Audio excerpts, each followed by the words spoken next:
السلام علیکم ورحمۃ اللہ وبرکاتہ۔ جسم کا گدوانا یہ کیسا ہے؟ بعض لوگ کمنٹ آ رہے تھے اور کافی لوگ پوچھ بھی رہے تھے، اور ان کا سوال یہ تھا کہ جسم کا گدوانا یعنی آج کل یہ ایک مستقل فیشن ہے، لڑکے اور لڑکیاں بازار میں جا کر یا کہیں بھی جا کر جسم کو گدواتے ہیں، اور یعنی گدوا کر اس میں نام وغیرہ تمام چیزیں لکھتے ہیں۔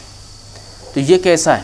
شریعت کی روح سے بالکل ناجائز اور حرام ہے، اور خاص طور سے عورتوں پر اللہ کے نبی صلی اللہ علیہ وسلم نے لعنت بھیجی ہے کہ جو عورتیں جسم کو گدوا کر اپنا نام وغیرہ یا نمائش کرتی ہیں، ان کے اوپر اللہ کے نبی صلی اللہ علیہ وسلم نے لعنت بھیجی ہے۔ مسلم شریف کی حدیث ہے، بات سمجھ رہے ہو نہیں؟ تو جسم کا گدوانا بالکل ناجائز اور حرام ہے۔ اب کن وجہوں سے ناجائز اور حرام ہے یہ میں آپ کو بتاتا ہوں۔ دیکھیے، سب سے پہلی صورت اس میں یہ ہے کہ اس میں تصویریں وغیرہ بنائی جاتی ہیں، جسم کو گود کر یا تو نام لکھا جاتا ہے، تصویر بنائی جاتی ہے، اور پھر اس کے اندر رنگ بھرا جاتا ہے، اور پھر اس میں نمائش بھی ہوتی ہے۔ ٹھیک ہے، تو سب سے پہلی صورت اس کی ناجائز اور حرام ہونے کی یہ ہے کہ اس میں تصویر وغیرہ بنائی جاتی ہے، جبکہ تصویر شریعت کے اندر جائز نہیں ہے۔ دوسری اس کی وجہ یہ ہے کہ اس میں گدواتے وقت جسم کو اذیت ہوتی ہے، تکلیف ہوتی ہے۔ جب جسم کو تکلیف ہو رہی ہے تو ظاہر سی بات ہے یہ بھی حرام ہے، اپنے جسم کو تکلیف دینا، پریشانی میں ڈالنا، تو یہ بھی حرام ہے۔ جب جسم کو گودتے ہیں، جسم کے کسی بھی حصے کو گودتے ہیں، یعنی وہ نشانات، گہرے نشانات کیے جاتے ہیں، تو ظاہر سی بات ہے جسم کو تکلیف ہوتی ہے، تو پھر اس تکلیف کو وہ برداشت کرتے ہیں، اور وہ یہ کہتے ہیں کہ بھائی 5 یا 6 منٹ کی بات ہے، اس کے بعد ہمارا جسم گد جائے گا اور یہ اچھا لگے گا، جبکہ جسم کو بہت زیادہ تکلیف ہوتی ہے، اور جسم کو تکلیف پہنچانا یہ بالکل ناجائز اور حرام ہے۔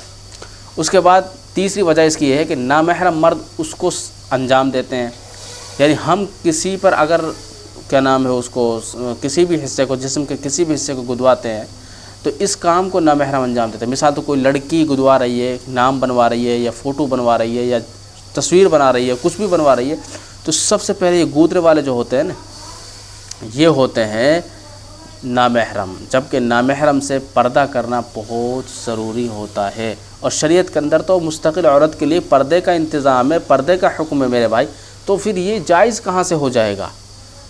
یعنی کوئی لڑکی اپنے ہاتھ پر نشان لگا کر، یعنی گدا کر اس میں نام لکھوائے، تو ظاہر سی بات ہے جب کوئی غیر محرم آدمی جس سے اس کو پردہ کرنا چاہیے تھا، سمجھے، جس سے اس کا پردہ ہے مکمل طور پر، پھر وہ اس کا ہاتھ پکڑ کے اس کو گودے، تو بتائیے شریعت کہاں تک اجازت دیتی ہے اس کی؟ شریعت بالکل اجازت نہیں دیتی۔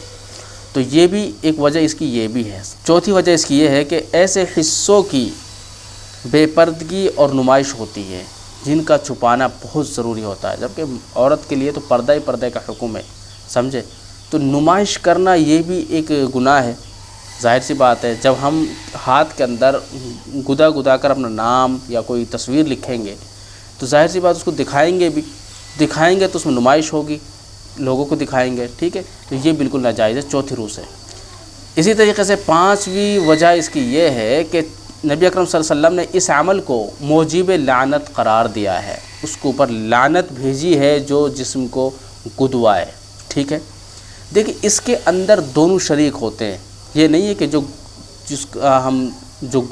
گدوا رہا ہے وہی گنہگار ہے، وہی حرام کام کر رہا ہے، جو گود رہا ہے وہ بھی حرام کام کر رہا ہے، جو گدوا رہا ہے وہ بھی حرام کام کر رہا ہے، یعنی وہی سسٹم ہے جیسے وہ ہے نا، سود لینے والا اور دینے والا دونوں گنہگار ہوتے ہیں، بات سمجھے۔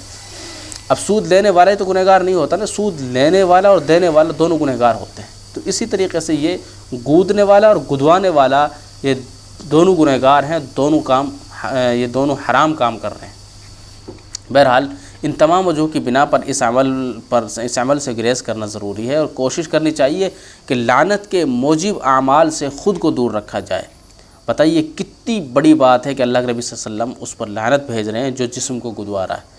تو میرے بھائی یہ تمام چیز بیکار ہیں، اور یہ چیزیں مشرکوں سے یعنی ہندوؤں کی رسمیں ہیں جو آج ہمارے اندر کوٹ کر بھری ہوئی ہیں۔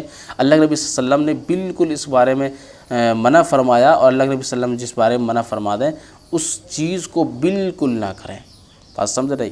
تو بہرحال کافی لوگوں کا سوال جو تھا وہ کلیئر ہو گیا، ان کے لیے میں نے جواب دے دیا کہ جسم کا گودنا اور گدوانا دونوں حرام ہے، یہ کام بالکل ناجائز ہے، شریعت نے اس کا بالکل حکم نہیں دیا اور شریعت کی طرف سے یہ حرام ہے. ٹھیک ہے، جزاک اللہ. Please subscribe to my channel and don't forget to click on bell icon button to get notification for new updates.